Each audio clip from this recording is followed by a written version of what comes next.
É sempre um privilégio muito grande podermos estar consigo no Bíblia Fala. Estamos no final de mais uma semana. Este é o 5º episódio desta semana, o que significa que depois vamos para fim de semana, vamos descansar um pouco, e você também, mas não significa que não tenhamos sempre matéria para tirar da Bíblia e podermos estudar, podermos analisar e vermos o que Deus tem para nos dizer.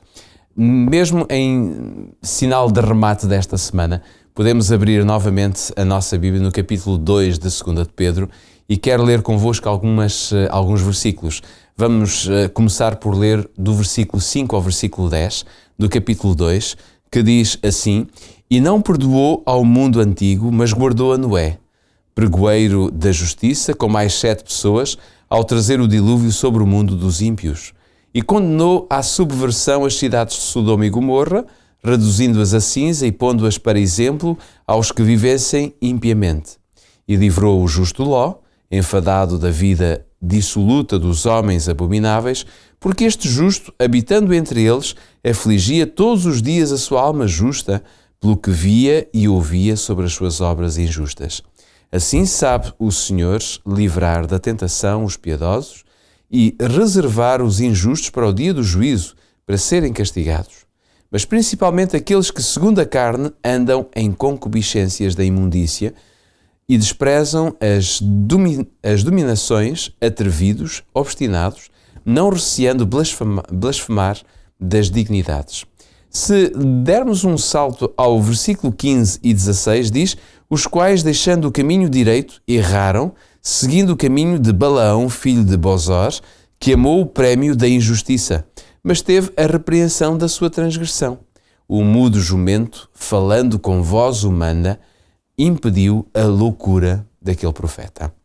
Pedro, nós temos aqui, diria, vários casos citados pelo apóstolo Pedro e que no fundo os foi retirar ao Antigo Testamento. O que é que nós podemos aprender com todos estes exemplos, desde Noé, voltando outra vez a Sodoma e Gomorra, colocando aqui Absalão, enfim, o que é que nós podemos aprender com estes exemplos? São lições do Antigo Testamento que com certeza continuam a ser muito válidas na vida do crente.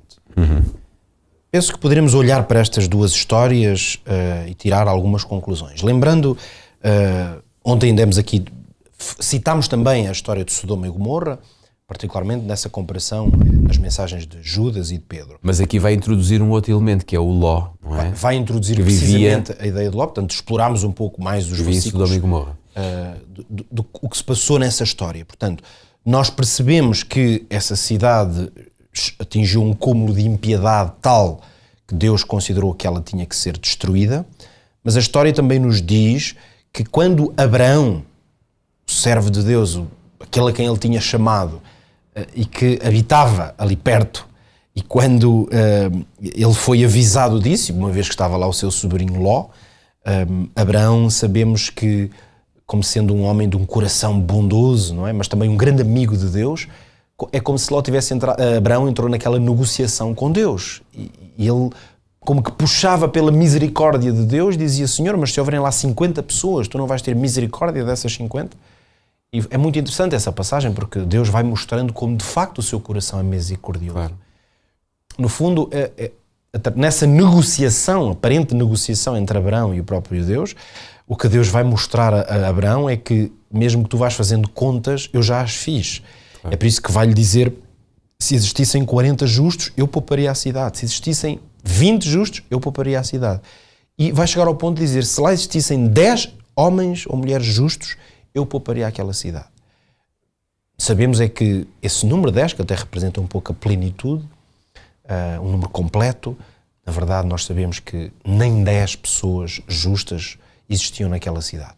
Então, a bem da verdade, Deus tentou salvar 4, mas uma ficou pelo caminho. Uma ficou pelo caminho e, portanto, só Ló e as suas filhas é que entraram dentro dessa dinâmica de aliança com Deus, portanto, não olharam para trás, perceberam que o caminho de Deus era sair e fugir mesmo da cidade e, portanto, a cidade foi totalmente destruída, por um lado, mas Ló e as suas filhas foram protegidas e guardadas por Deus. É curioso que aqui Pedro vai dizer: e livrou o justo Ló. Mas também é curioso ver, quando vamos à passagem do Velho Testamento, vemos que se não fosse o anjo a puxar Ló, mesmo ele tendo uma relação com Deus, estava a ser difícil ele sair de lá, não é? Não porque ele estivesse agarrado aos bens materiais de Sodoma e Gomorra, mas à preocupação que ele tinha com a sua família. Com a sua família e com amigos que tinha ali. Amigos. Claro que Deus, ao atribuir-lhe essa ajuda especial, naturalmente Deus conhecia, Deus sonda o coração dos homens, sabia que no coração dele encontrava justiça. Claro. Uma vez que, lá está, mais uma vez, Abraão tinha discutido com Deus precisamente dentro deste contexto, se houvessem pessoas justas. Logo, se Deus libertou Ló e as suas filhas, quer dizer que encontrou este conceito de justiça, estava no coração destas pessoas, por isso Deus as libertou. Mas então, repara, nós encontramos aqui, Jorge, estas duas grandes lições, as quais Pedro, neste capítulo 2, sobretudo, quer dar uma grande ênfase, é que os ímpios, eles serão castigados, quer dizer, não podem deixar de receber a pena em relação às suas obras, mas ao mesmo tempo percebemos que o Senhor sabe quem são os justos. E os justos não são as pessoas perfeitas.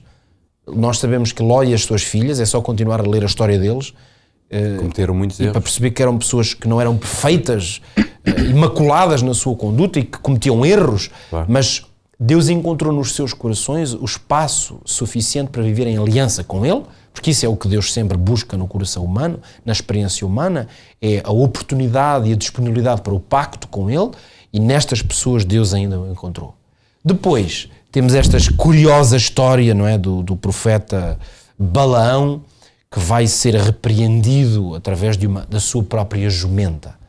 Relembrar, talvez, para alguém que nos veja ou ouça e que não conheça tão bem a história, mas a verdade é que este era um profeta de Deus, um profeta de Israel, que foi comprado por um rei moabita, portanto um rei inimigo, e ele foi literalmente comprado porque este povo, embora não fosse temente ao Deus de Israel, este povo claramente e o seu rei reconheciam a força do Deus de Israel, do Deus vivo.